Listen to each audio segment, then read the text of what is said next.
අයිබෝවන් මම අද කියලා දෙනවා ඔයගලන්ට ජීවිතේ මොනවාම හරි ප්‍රශ්නයක් අපිට ආපු වෙලාවක අපි ඒක කොහොමද මැනේජ් කරගන්නේ අපි කොහොමද අපි ඇබ්සෝබ් කරගන්නේ අපි කොහොමද අපිට ඒකට රියැක්ට් වෙන්නේ රියැක්ෂන් කරොත් වැරදි රියැක්ට් අපි ඒක කොහොමද බාර අරගෙන ඒක අපි කොහොමද අපි ඒක මේ සෝල් ඩවුන් කරන්න කියන එක සම්බන්ධව පළවෙනිම දේ තමයි සීක්‍රට් දෙයක් මේක. Tamanට ප්‍රශ්නයක් ආපු වෙලාවක පළවෙනිම දේ තමයි නිහඬතාවය. නිහඬතාවය. ටයිම් එක. ඒ ටයිම් එකත් එක්ක නිහඬතාවය විදිහට චුට්ටක් බලන්න.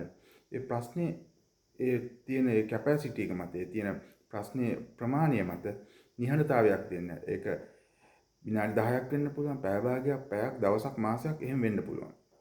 ඒකට පොඩි කාලයක් දීලා බලන් ඉන්න. මේක මොකද්ද මේක වෙන්නේ කියලා. හරි ඒක එහෙම අපි හිතන්නේ නැති පැත්තකට හැරිලා ඒක සෝල් ඩවුන් වෙයි. දෙවෙනි කාරණය.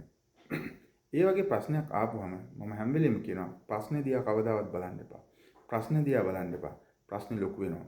ප්‍රශ්නේ ලොකු වෙනවා. ඒකත් එක්ක ස්ට්‍රගල් කරන්න යන්න එපා. ප්‍රශ්නේ ගත්ත පැත්තකින් තිබ්බා තමන්ගේ වැඩක් කරගත්තා. ඒකක් බොන්න එන්ජොයි කරන්න සින්දුවක් අහන්න hina වෙන්න බැහැ රයිට්.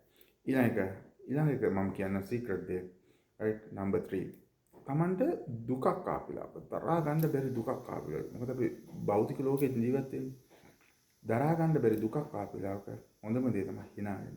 හොද්දට hina වෙන්න. කෑක් ගහලා hina වෙන්න. පැහැදිලිද? හොද්දට hina වෙන්න.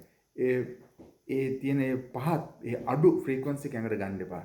හරිද? තමන් ආපු ඒ තමන්ගේ තලය රැක ගන්න. තමන්ගේ ස්ටේටස් එක රැක ගන්න. ඒ තමන්ගේ තියෙන හයි ෆ්‍රීකවන්සි එක.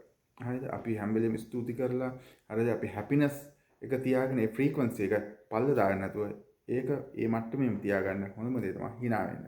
හොඳට hina වෙන්න. දුක එන්න hina වෙන්න. right? ඔන්න කරුණු තුන ජීවිතේට ගොඩක් වැදගත්. Thank you very much. මම පුල්මින් දෙදරා.